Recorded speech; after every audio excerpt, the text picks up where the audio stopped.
Okay, I'm back from the junkyard. This is Rick Steele Customs, and I have a part 3 video on my 2007 Honda Accord Copart rebuild. Okay, I pointed out in the last video, but in case you missed it, I have an issue right here. This is where the car was impacted on the driver's side headlight. And it shoved this particular panel to the left passenger side, and it bent it down, and you can tell because of this ridge here. This is not supposed to be here.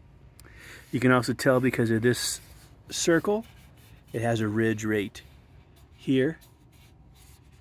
And I encourage you to watch the other videos. A lot of this stuff I'm just repeating myself because just in case you didn't see the previous videos. But you can also see a ridge here. But the main thing is when it knocked it over, it also bent it down. And that's relevant because of this ridge here. And you got this hole here. You can see it's got this lip. That's not supposed to be there. And most importantly, about a 1/2 inch gap. I can get my finger between the fender and the upper core support, which there's supposed to be no gap. It's supposed to be down here. And a lot of people are wondering, well, why don't you just put a couple washers or a nut between here and use it as a spacer? Yeah, I could do that, but I'm not going to. That's the wrong way to repair it. If you guys are going to repair vehicles, you should do it the right way from the very beginning, and you'll never have cars come back on you later on with people complaining. When I fix a car, nobody could ever tell it was ever in an accident. And this particular car, I wound up buying it from the auction for $1,500, and out the door it wound up costing me a little more than about $2,360. And thus far I've bought the hood for $45, this fender for $40, this one was $40, and I wound up buying 2 airbags. I bought this airbag, and I was going to use it on that steering wheel, but it turns out the airbags are actually not the same. The steering wheels are not the same. This is a cheap, like vinyl or foam type steering wheel. This steering wheel is leather. I much prefer the feel of the leather than this. This gives me chills when I'm rubbing my hand on it when I'm making the turns. So I got this leather one, and I assumed that it was exactly the same, but it's not. So I had to buy another airbag. And to show you the difference, this particular steering wheel has a thick piece right here, and this one has a real thin piece. Now, the thin airbag, this one here, will work perfect if you have the vinyl foam steering wheel such as this one, because they did it the opposite. This is thick for the vinyl, it's thin for the leather. The leather airbag is thick right here. The vinyl airbag is thin right here. And that's pretty much the only difference, but they are not interchangeable, in case you're wondering. So if you decide, oh, I want to do that same upgrade, I like leather better than that foam crap, you're going to need this airbag. So each airbag cost me $35. So I got $70 worth of airbags. The steering wheel was only $15. And it's a hell of a nice improvement for just $15. And then I got another $35 in the dash passenger airbag. Okay. I still need the seat belts because these seat belts both deployed, meaning there was a passenger in that seat in the accident. So I got to replace them both. Copart, sorry, not Copart, but the Auto Wrecking Yard Pick-A-Part sells these for about 23 bucks each. Okay. Then I bought the trunk lid, which cost me another almost 50 bucks, 48 bucks, because of this dent here. And of course the deck lid is covered in hail pop marks. And it would take me hours to repair this. Probably a good 4 hours. And it's just much better to replace than to repair. Because to replace it's only going to take me about an hour total. It took me about 15-20 minutes to get the one off of the junkyard. This will probably take me another 40-45 minutes to install. And it's only because of the cable mechanism. You can't cut it like you can in the junkyard to get the other one off. So that brings me up to right around $3,000 that I have in this car. I also bought the mirrors, both door mirrors, because the tops of the mirrors, the plastic cover on both sides was broken by the hail. And that's the same reason I replaced this fender. There was nothing wrong with this fender, but it was covered with hail. That fender right there is perfect. That fender right there is perfect. That hood is damn near perfect. I bought that hood. I was going to use it. And the next day I went back to get some more parts. And I found this white hood. And this white hood is so much better than that hood. So the cool thing is they give you a warranty, so I can take that back within 30 days and get my 48 bucks back for that hood. But this hood has got very, very little issues with it. Very little. It'll only take me an hour tops to fix that hood like new. Okay, now getting back to this right here, I'm going to show you with the hood down. Okay, you can see the issue. This side is looking really good. Nice and flush right here. And this side, you can see it's quite a bit lower. And quite a bit wider gap. I mean, like I said, I could push this down with some spacers and make it damn near perfect. But that is not the right way to do it. And it's going to give you issues with the headlight fitment. It's going to give you issues with the bumper cover fitment. And those issues will have to be corrected. So you may as well do it right from the beginning rather than have to go back after you paint it and I got to fix that. So it's better just to do it, get it over with, do it right. So how do I fix this? The answer is pretty simple.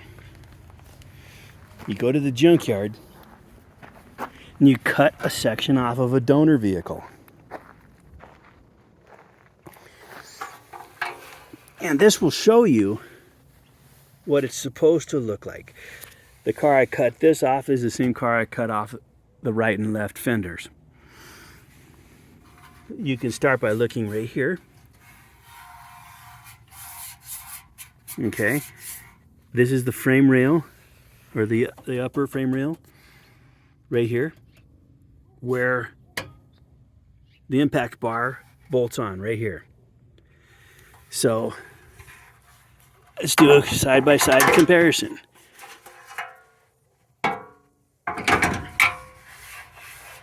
This is what it's supposed to look like. You can see these two holes here. These are for the headlight mounting bracket. Right there. And you can see that big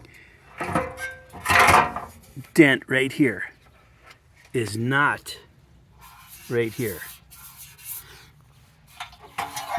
You can see this hole right here, which is this one right here. Even the upper one is slightly out of round. There's two, but you can't see the other one's behind the condenser. But that's these two holes right here. And there's a little bit of damage here. But the one from the junkyard, somebody must have tried to jack it up. So, the one thing I've got to do in order to utilize this part is you're going to see right here, the top of the frame rail, I've got 1, 2, 3 spot welds. I got to cut all 3 of those. These two,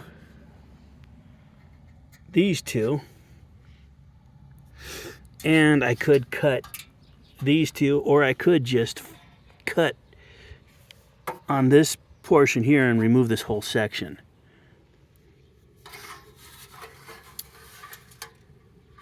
Which would be pretty easy to do. I'm not sure I'm going to do it that way.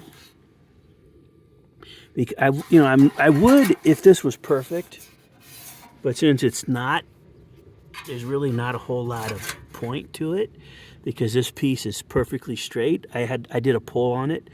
I pulled it out because it was knocked back. I got it straight.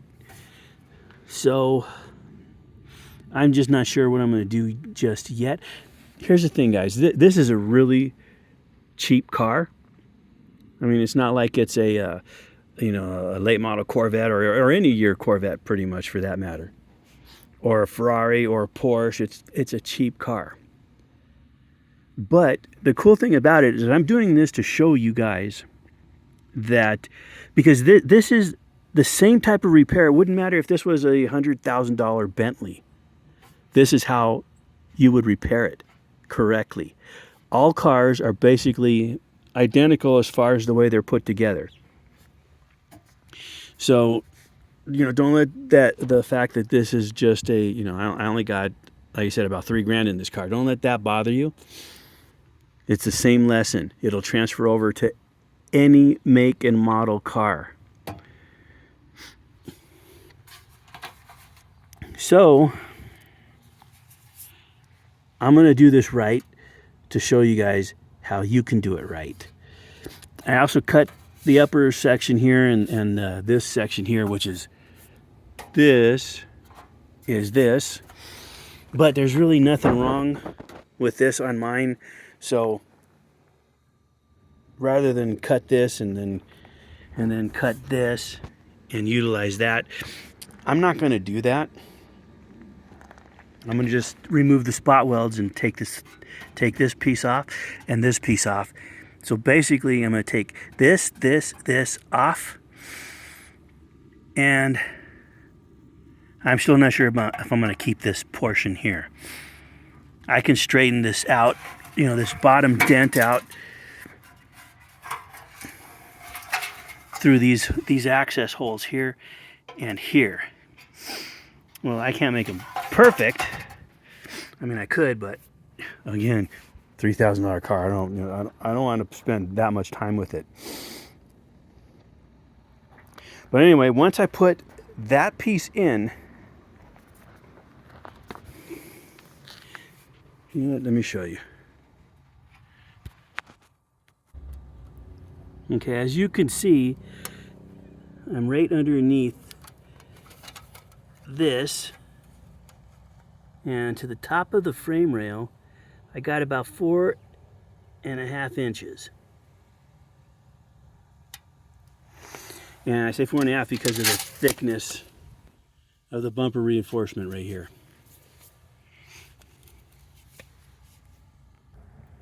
And as you can see, with the undamaged section, I've got a little bit more than 5 inches. So, in other words, it's the exact span that I'm down on this side with this gap. So once I put this here, I should be able to bolt this thing right up, this fender. And it should be in line perfect. Also, another thing.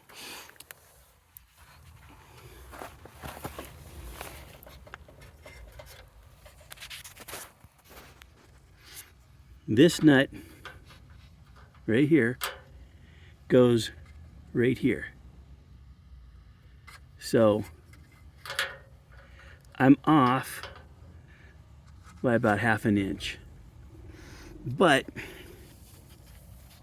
once I cut this, this is holding this section that way. Once I cut this, it should rebound back this way. And then once I put the new section in, this right here, if I do it right, it'll go right in this hole and tighten up without any issue.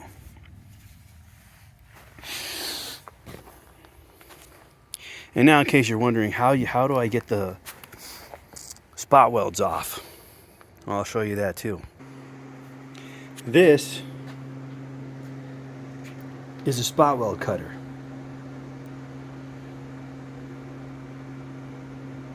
And it has double teeth on both sides. This simply unscrews and you flip it around, and then you have a fresh set of teeth. But these actually come with quite a few extras. And in case you're wondering, you can pick these up on eBay. And that's what they look like. Those are very handy. So first things first, I'll take a drill and I'll drill through each of these spot welds. And that'll give me a hole for this push pin, and it is a push pin.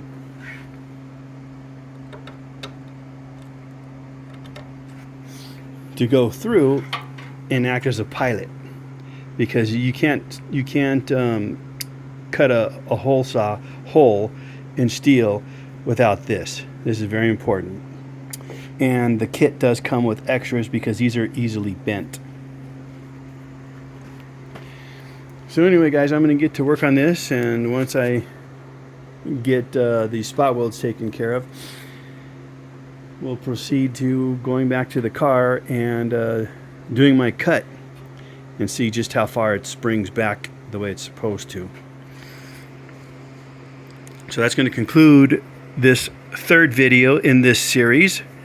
If you got anything out of this, again, I'd certainly appreciate a thumbs up, and a subscription would be fantastic, and hit the bell icon for video number 4, which will be coming up, and I will show you. I will actually show you the actual welding process, welding in this donor piece. Anyway, guys, thanks for watching. Appreciate it. Have a great one. Rick Steel Customs out.